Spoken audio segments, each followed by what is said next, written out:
What is routine maintenance?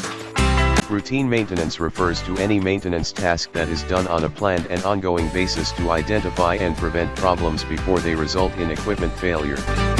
Some common routine maintenance includes regular inspections or service work.